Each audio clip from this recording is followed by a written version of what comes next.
राजधानी भोपाल में 10वां राष्ट्रीय आयुर्वेद दिवस मनाया गया। इस भव्य कार्यक्रम का शुभारंभ मुख्यमंत्री डॉक्टर मोहन यादव ने किया। साथ ही मुख्यमंत्री की मौजूदगी में आयुष विभाग और पर्यटन विभाग के मध्य एमओयू का आदान प्रदान हुआ।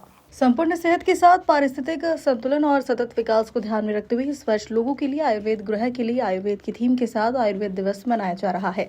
राजधानी भोपाल के कुशाभाऊ ठाकरे सभागृह में आयोजित राज्य स्तरीय 10वें राष्ट्रीय आयुर्वेद दिवस कार्यक्रम का आयोजन किया, जिसका शुभारंभ मुख्यमंत्री डॉक्टर मोहन यादव ने किया। आयुर्वेद दिवस के अवसर पर कई महत्वपूर्ण घोषणा की गई, जिनका सीधा लाभ प्रदेश के आमजन और रोगियों को मिलेगा। कार्यक्रम में आयुष वेलनेस टूरिज्म को बढ़ावा देने के उद्देश्य से आयुष विभाग और पर्यटन विभाग के बीच एमओयू पर हस्ताक्षर हुए। इसके जरिए प्रदेश में आयुर्वेद आधारित वेलनेस और पर्यटन गतिविधियों को बढ़ावा मिलेगा। मुख्यमंत्री डॉक्टर मोहन यादव ने कहा कि आयुष जन स्वास्थ्य कार्यक्रम का विस्तार प्रदेश के 55 जिलों की 55 इकाइयों तक करेंगे। साथ ही कैंसर रोगियों के लिए विशेष कारुण्य कार्यक्रम की शुरुआत होगी। इसके बाहर क्या है, हर एक चीज का असर अगर कहीं से निकलता है, हर एक परिस्थिति का परमात्मा ने जो चक्र बनाया है, इसलिए सभी ऋतुओं के लिए ऋतुओं के आधार पर इलाज की बात अगर कहीं की गई है तो आयुर्वेद के माध्यम से की गई। हर ऋतु का आनंद है। मौसम 3 हो सकता है लेकिन ऋतु तो 6 हो सकती है, और ऋतुओं के आधार पर पूरे वर्ष की गणना और कितने प्रकार से इलाज करते हैं। वैसे आपने कहा ही है, हमारी सरकार के माध्यम से बोलने के लिए तो बहुत बोल सकता हूँ, लेकिन आज के इस अवसर पर घर घर में आयुर्वेद कितना अंदर तक घुसा हुआ है कि अपने किचन में जब तक हल्दी नहीं डले तब तक सब्जी और दाल का मजा नहीं आता है। ये आयुर्वेदिक का तो आनंद है। ये इसी प्रकार से तो है, हमारा किचन भी पूरा नहीं होता।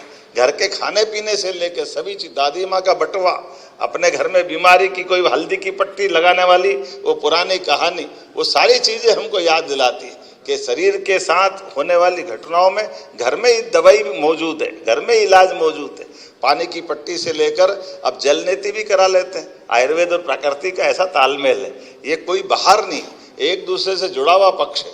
मैं आज के इस अवसर पर एक बार फिर जो समय बदल रहा है और समय बदलते के साथ आयुष मार्ग, आयुष वीजा, ऐसी कई प्रकार की आज के समय में जब ग्लोबलाइजेशन का समय चल रहा है, इसमें बहुत संभावना बन गई, और इसीलिए आयुष डिपार्टमेंट के माध्यम से हमने बाकी इलाजों की करने वाली पद्धतियों में आयुर्वेद का भी वही महत्व स्थापित किया।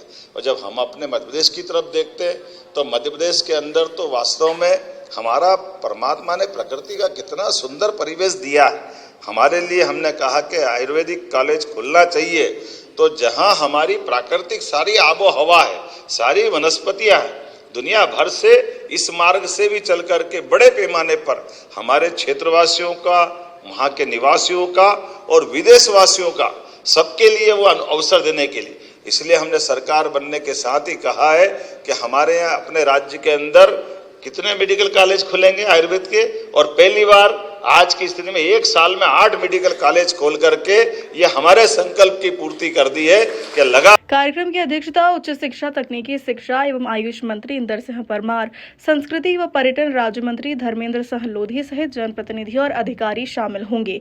जहां मुख्यमंत्री डॉक्टर मोहन यादव द्वारा आयुष विभाग को लेकर की गई घोषणाओं के लिए आभार जताया। हमारे देश के प्रधानमंत्री श्रीमान नरेंद्र मोदी जी ने अपने देश की पैथी को विश्वव्यापी बनाने का एक अभियान चला रखा है, और अपने देश में भी ज्यादा से ज्यादा लोग उस पैथी का उपयोग करें, उसके प्रति जागरूकता लाए, क्योंकि भारत की परंपरा में आयुर्वेद अपने जीवन का एक हिस्सा रहा है। इसलिए सरलता से यहाँ का समाज उसको अंगीकार कर सकता है। इसलिए बढ़ावा देने की दृष्टि से मध्य प्रदेश में नए कॉलेज खोलना, नए अस्पताल खोलना, वेलनेस सेंटर खोलना जैसे काम हमने किए हैं। और आज मुख्यमंत्री जी ने हमारे विभाग के अधिकारी कर्मचारियों की जो कुछ समस्याएं थी उनका निराकरण करने का घोषणा की है।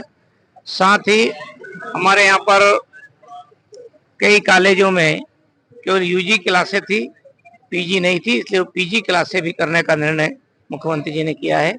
मैं समझता हूँ आज का जो राष्ट्रीय आयुर्वेदिक दिवस है, ये मध्य प्रदेश के लिए एक नया युग बनकर आया है। ऐसे स्थानों पर आयुर्वेद की सुविधाएं उपलब्ध कराई जाएंगी, जैसे पंचकर्म है, योगा है, तो ये सारी सुविधाएं वहाँ पर होंगी।